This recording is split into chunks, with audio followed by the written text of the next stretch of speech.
благодарны, что они организовывают и ведут такую работу, социальную работу для своих людей, жителей своего села.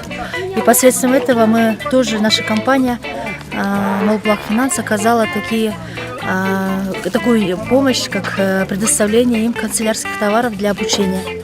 Мы очень рады, что наша помощь, наверное, принесет какую-то пользу для садика, для детей, живущих в этом садике.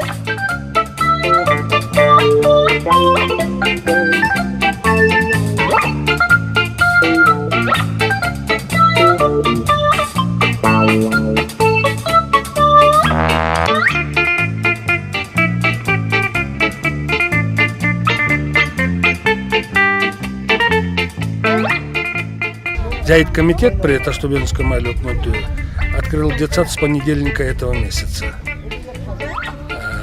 в урочище Кызылбелес. Насколько у нас своих денег хватало, мы купили кое-какие канцелярские товары детям, национальные колпаки, девочкам топу, вот эти все купили. Потом наши кураторы помогли в этом отношении. А то, что предоставила